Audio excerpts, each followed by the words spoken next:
నా పేరు డాక్టర్ రామ్ గోపాల్. నేను హైదరాబాద్లో దిల్సుఖ్ నగర్లో మెట్రో పిల్లర్ 1552 మీ సేవా రోడ్డు మంజుసుధా హాస్పిటల్లో ప్రతిరోజు పొద్దున 10 నుంచి మధ్యాహ్నం 2 వరకు, సాయంకాలం 6 నుంచి 8 వరకు పనిచేస్తాను.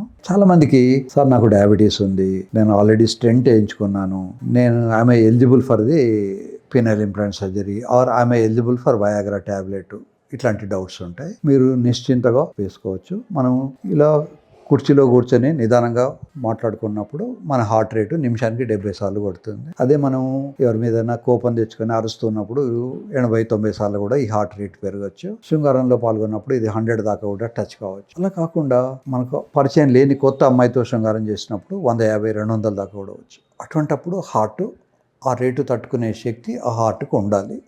అలా ఉండాలంటే రోజు రెగ్యులర్గా ఎవరైతే aerobic exercise, running, jumping, skipping ఇట్లాంటివి చేస్తారో వాళ్ళకు అంత రేటు వచ్చినా కూడా తట్టుకుంటుంది.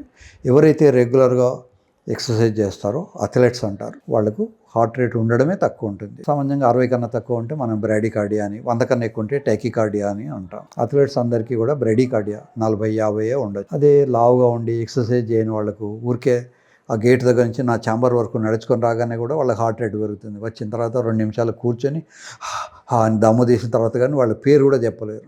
సో అట్లాంటి వాళ్ళకి హార్ట్ రేటు 100-104 అట్లా ఉండొచ్చు. సో ఎవరైతే మొదటి నుంచి ఒక సిస్టమేటిక్ లైఫ్ లీడ్ చేస్తారో వాళ్ళందరికీ కూడా హార్ట్ రేటు తక్కువనే ఉంటుంది. ఈ శృంగారంలో ఎలాగో ట్యాబ్లెట్స్ ఇచ్చినప్పుడు అంగం సహకరిస్తుంది కదా అని వాళ్ళు ధర్మానికి, న్యాయానికి దూరంగా వెళ్ళి వేరే అమ్మాయిలతో చేసినప్పుడు హార్ట్ రేట్ పెరిగి వాళ్ళకి హార్ట్ ప్రాబ్లమ్స్ వచ్చే అవకాశం ఉంటుంది.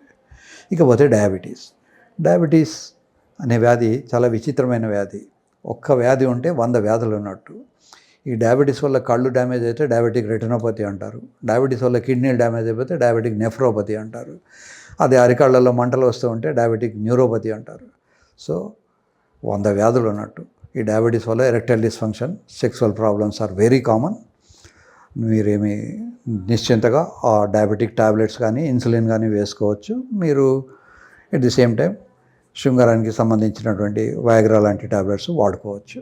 ఈ డయాబెటీస్ వ్యాధి ఉన్నవాళ్ళు కానీ, స్మోకర్స్ కానీ యూజువల్గా ఈ వయాగ్రా లాంటి టాబ్లెట్స్ పనిచేయవు. ఎవరికైతే టాబ్లెట్స్ పనిచేయవో వాళ్ళందరికీ కూడా ఇంప్లాంట్ సర్జరీ అనేది చేసుకోవచ్చు. మరి పుండు మానుతుందా లేదా అనే డౌట్ ఉండొచ్చు. ఇప్పుడు ఉన్న జనాలు చాలా అదృష్టవంతులు. మనకు ఇండియాలో సూపర్ స్పెషలిస్ట్ ఎండోక్రైనాలజిస్టులు అంటారు, వాళ్ళందరూ అవైలబుల్ ఉన్నారు. వాళ్ళు చక్కగా షుగర్ని కంట్రోల్ చేసి ఇస్తారు. సర్జరీ తర్వాత కూడా వాళ్ళ దగ్గరికి ట్రీట్మెంట్ కోసం వెళ్ళాల్సి ఉంటుంది. తర్వాత పుండు చక్కగా మానిపోతుంది. వాడే మందులు కూడా చాలా మారిపోయినాయి. ఒకప్పుడు యాంటీబయాటిక్స్ ఇన్ని వెరైటీస్ ఉండేవి కాదు, ఓన్లీ పెన్సిలిన్ ఉండేది.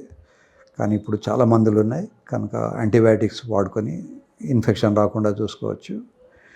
మూడోది, సర్జరీలో కూడా కొన్ని టెక్నిక్స్ మారిపోయాయి. సర్జరీలో వాడే దారాలు మారిపోయాయి. ఈ మధ్యకాలంలో వైక్రిల్ అనే ఒక రకమైన కొత్త దారం వచ్చింది. అంతకుముందు క్యాట్గట్ వాడేవాళ్ళం. సో ఈ వైక్రిల్ వాడడం వల్ల ప్రాబ్లమ్స్ తక్కువ ఉన్నాయి. ఇప్పుడు ఆల్మోస్ట్ అన్ని వ్యాధులకు మంచి ట్రీట్మెంట్స్ అవైలబుల్ ఉన్నాయి. ఇప్పుడు అమెరికాలో కనుక మీరు ఒక ఆండ్రాలజిస్ట్ని కలవాలి లేదా యూరాలజిస్ట్ని కలవాలనుకుంటే ఒక 3 months వెయిట్ చేయాల్సి ఉంటుంది. మన ఇండియాలో అలా కాదు. మీరు ఒకటే రోజు ఒక 10 మంది యూరాలజిస్ట్ని కలుసుకోవచ్చు.